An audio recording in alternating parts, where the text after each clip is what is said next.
I used to believe Sebastian Hayes and I would rule the world together. As kids, we built sandcastles by the shore and made plans of empires yet to be built. We were brothers in all but blood.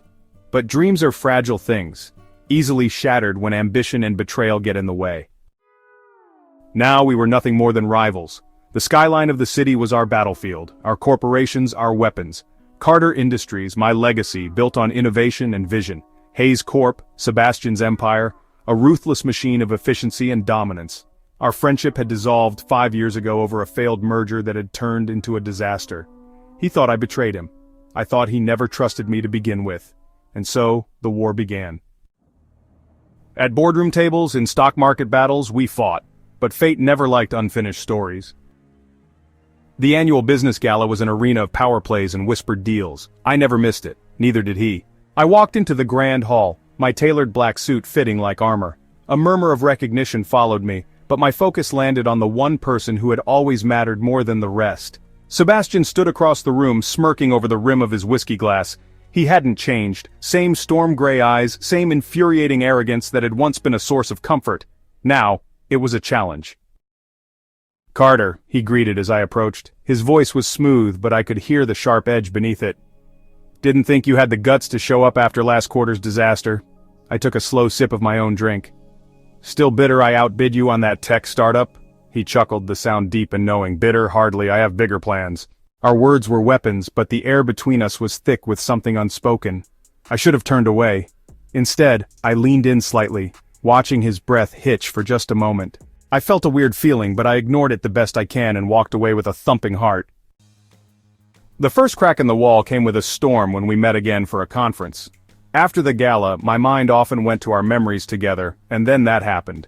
A citywide blackout left us both stranded at a high-rise hotel during a conference. With the power out, the candlelit bar was empty except for us, and the whiskey burned a little more than usual. "You ever regret it?" I found myself asking, my voice quieter than normal. Sebastian exhaled, running a hand through his blonde hair. "What, the money, the power, the constant fight to stay on top?" I shook my head. "No, us." The moment stretched between us, heavy with ghosts of the past. Then he let out a breath of something close to a laugh. "Every damn day." For the first time in years I reached for his hand. He didn't pull away. Maybe being tipsy worked to remove the barrier between us, and made us accept our true feelings. From then on, it became our little bubble world. Tensions had always burned between us, but the fire finally erupted when our argument turned into something else entirely. One moment we were hurling accusations at each other in his office, the next we were crashing into each other like two forces of nature. It was desperate, raw, years of unresolved anger and longing spilling over. I shoved him against the desk. He pulled me closer. Our lips met in something too fierce to be gentle, too consuming to be anything but inevitable. "I hate you," I whispered against his lips. He smirked, pressing his forehead against mine. "Good. It'll make loving me that much more interesting." Love was never our problem, it was trust. But for the first time in years, we weren't fighting against each other, we were fighting for each other.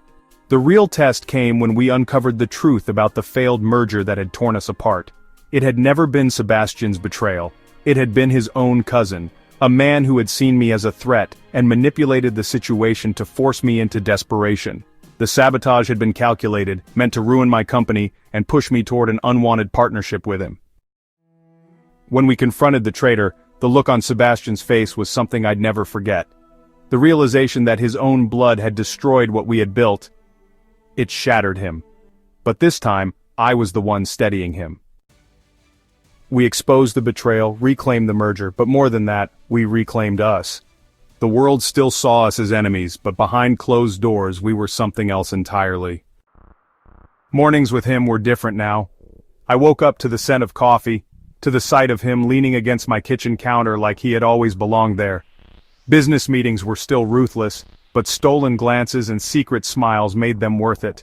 He still drove me insane, but I loved him for it. Once we built sandcastles, now we were building a future, a real one, together. For more such stories, follow the channel.